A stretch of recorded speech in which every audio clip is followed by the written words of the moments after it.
When a millionaire's car broke down in the middle of a road trip, he stopped for shelter at a rundown cottage. What he discovered inside changed his life forever. Before we continue, please take some time to subscribe to Dailydose, like, and share this video with your friends. It might brighten their day and inspire them to do good. Also keep watching because an important lesson awaits at the end of the video. Successful businessman and millionaire Albert Francis was on his way to a remote village for a crucial deal when his car broke down. Since Albert had left his home, he had a nagging fear that the deal wasn't going to be an easy one. His driver had requested an urgent leave in the morning, so he decided to drive himself. But soon after, he realized that his cars were being serviced, so he had to rent a car in the end. But as he reached a small unknown village that fell somewhere before his destination, the vehicle began to make strange noises, and he eventually pulled over. Albert, a stickler for deadlines, was furious when he discovered he wouldn't get to his appointment on time. He wanted to call his manager, Mr. Smith, to tell him what was going on, but his phone was dead. He looked around the place for help, but all he saw in close proximity was an old, run-down house. It was made of wood and grass straws, unlike his home, the gigantic mansion he stayed in, but it was getting dark and cold, and he was freezing. So he decided to approach the house and ask for assistance. "Hello? Is anyone home?" he inquired as he knocked on the door. "My car broke down, and I need help." There was no answer. I think there's no one home. What a waste of time," he grumbled to himself. But just then, the front door to the house opened, and a frail woman emerged from within. "Do you need any help?" she asked in a gentle voice. When Albert turned around to look at her, he was frozen in place. She was beautiful, despite her appearance of weakness and poverty. Her dark brown eyes stood out against her fair skin, and her golden locks, which were untidily scattered across her face, enhanced her beauty. "Aren't you the one who just knocked?" she asked, interrupting his thoughts. "I'm sorry, I was busy with something." "What?" Yes, that was me," Albert replied, taken aback by her beauty. "Actually, my car broke down. Is it okay if I stay here for a while? I can't call for help because my phone is dead, and I doubt I'll be able to get a car here at this hour." The woman looked at Albert, and from his expensive clothing, she could tell he wasn't someone from their village. "Sure, please come in," she said, showing him the way inside. Stepping inside, Albert could see the house was in no better condition than its owner. The house was decent, but it had been in need of repair for quite some time and had minimal furniture. The woman seated Albert at a wooden table, which wasn't dirty but pretty old and ragged, and treated him to tea and pancakes. "Thank you," Albert said, reaching for the teacup. Suddenly, he was drawn in by a loud crying sound from within. The woman excused herself and rushed inside. When she returned, she was holding a baby in her arms, and a young boy was hiding behind her, looking intently at him. "I'm sorry for bothering you," she said. "I had just put her down to sleep, but my son woke her up.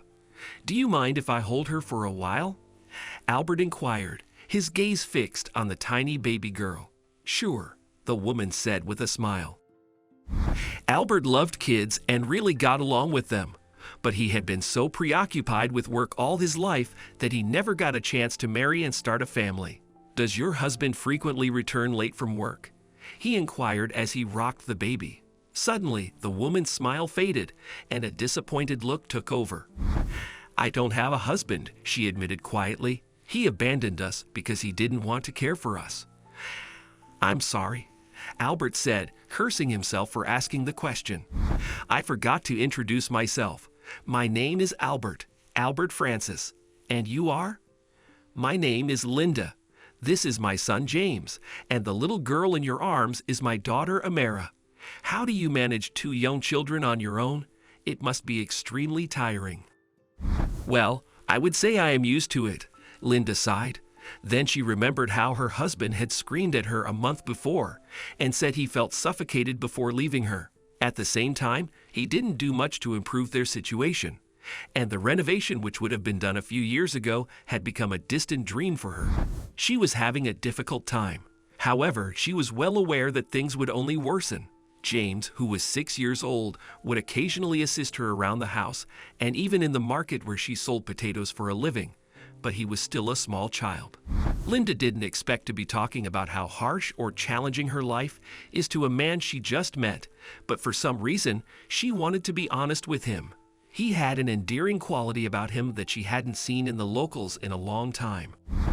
So she told her typical sad story about her carelessness in choosing a husband, the difficulties of life with an infantile person who brought her to this village, and the fact that she's just a potato seller with nothing to earn an extra ruble. Albert listened attentively to her, plunging into her complex little world, one he could hardly relate to. But the injustice and trials that fell on the head of this beautiful woman aroused in him a desire to help her. At some point, he also began to share his life with her. He talked about his childhood and his dog, who now lives with his sister, and a little about the loneliness he felt every evening when he returned home.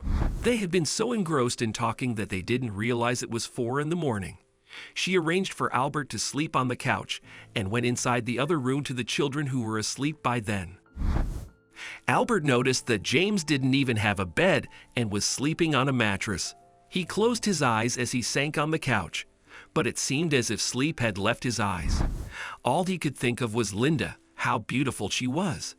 Then he felt sympathy for her and wondered if she had found him as attractive as he had found her. Soon the sun rose high in the sky, and Albert knew it was time to leave. A mechanic had been arranged with the help of locals, and the car started up again after a few adjustments under the hood. Everything will be fine now, he thought. Before parting, he kissed Linda on the cheek. She blushed a little, her eyes welling up as if she didn't want him to leave. But Albert had to. 1 week later, Linda was awakened by a loud knock at the door. When she dashed over to answer it, tears escaped her eyes. It was Albert, and he said he'd come to take her with him. "I've brought some help from the city to fix your house, but I want you to come with me, Linda. I love you, and I want to spend the rest of my life with you."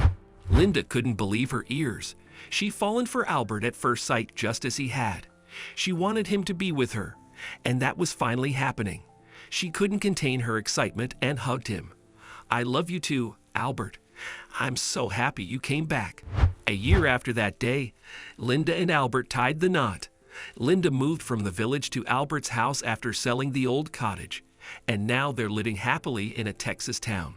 Albert could only thank the wonders, that be that his car broke down that evening because it led him to his soulmate.